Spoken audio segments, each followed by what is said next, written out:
vaatan, et kust ja mis ja milleks ja kuidas see näitus sai. Väga meeldiv on tõesti selles ruumis olnud seda näitust välja panna, sest et kui see ruum valmis sai üleüldse ja ma esimest korda siia sattusin sellesse Võrbekunsti galeriisse ja nägin neid 3 niisugust eritasemena talust, siis nagu kohe mulle lõi pähe, et oi, et see oleks ideaalne koht figuuride jaoks. See oli ikka eelmine aasta sügiseks. Ja siis ma vist talvel isegi kirjutasin seda avalduse, et ma sooviks teha niisugust näitust, aga vahepeal see urunes 3 kuuks või 4 kuuks kuskile. Ja siis nüüd tuligi see võimalus. No jah, et modelleerimine on minu lemmiktegevus olnud. Aga peale lõpetamist ma modelleerisin väga palju niisuguseid vaase, ka figuraalseid muide vaase, aga nad olid reljeefsed rohkem. Ja siis see oli 70. aastatel ja 80. aastatel ma rohkem tegin toodangu etalone.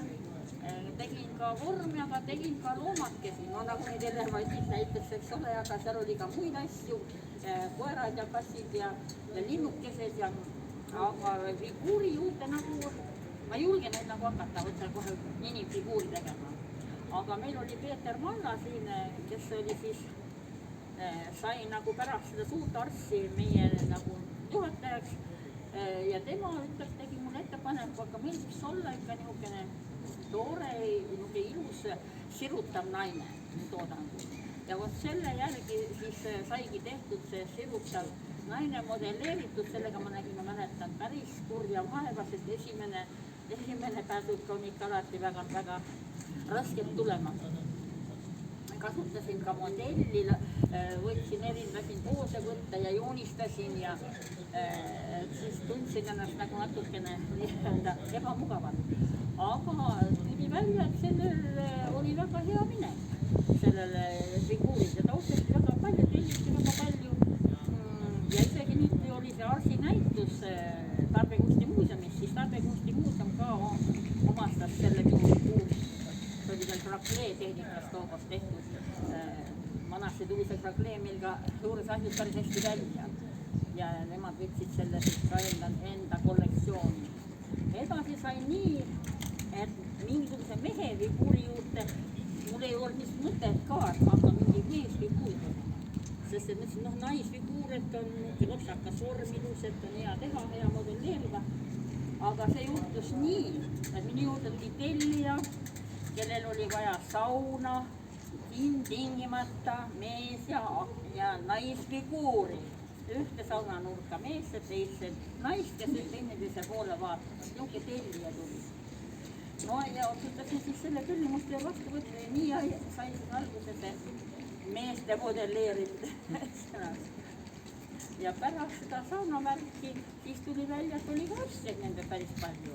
Ja korra isegi nad käisid või 2 korral vist oli Uue kunstimuuseumis Pärnus on ju see mees ja naine kogu aeg, iga-aastase näitus. Ja 2 korral mul käisid need figuurid ka seal Pärnus näitusel. Ja seal sattusid ühed prantslased nad ära ostma ja siis telliti ka Prantsusmaalt neid mitmel korral, nüüd ma pidin veel postipakiga saatma neid figuure Prantsusmaalt. Aga veel väiksemad figuurid, mis siin ka väljas on, need ma tegin nagu teadlikult, nii nagu juba müügiobjektiks, et väiksemad asjad kohtadesse paremini. Nii, võib-olla paari sõnaga räägin sellest, et tõesti, et see tehnoloogiliselt on päris raske. Et modelleerimise juures tuleb arvestada väga sellega, kuidas on võimalik kipsvormi võtta. Mitmest tükist ta tuleb ja kuidas ta lahti käib, et ta ei hakkaks seda eset seal sees kiskuma lõhki valamise protsessis. Ja seal on, tegelikult need oskused tulevad ikkagi töö käigus, sest väga palju on ka praaki läinud asju nende figuuridega. Sest väga tähtis on tõesti see, kuidas on tehtud see kipsvorm mitmest tükist ja kuidas pärast ka valamine toimub, et nad oleksid ühtlase paksusega.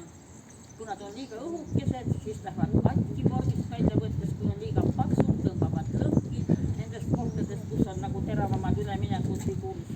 Nii ja nende kipsvormide juures kindlasti on meister Ülo mulle olnud väga suur abiks, sest tema on tegelikult füüsiliselt need teinud. Me oleme koos läbi arutanud, kuidas need tükid lahti käivad, kuidas, kus kohas tulevad teha need üleminekud, aga tema on selle järgi ikka ta tükk aega mõelnud, vahest mitu päeva või nädala selle üle, kuidas seda vormi peaks tegema ja tema on nendega ikkagi hakkama saanud nende vormidega. Ja suur tänu minule selle eest, sest et tema on tõesti füüsiliselt need vormid teinud. Ja valamise juures tõesti jälginud, et nad oleks ilusa ühesuguse paksusega ja teinekord on vaja ka nendele ka sissepoole veel mingisugused ribid teha vormi sisse selleks, et ta paremini hoiaks seda, nii et see tehnoloogiliselt küllaltki keerukas protsess. Aga jah, aga huvitav, väga huvitav protsess. Nii et head vaatamist, kui on küsimusi millegi kellelgi nende figuuride kohta või tehnoloogia kohta, siis ma vastan hea meelega.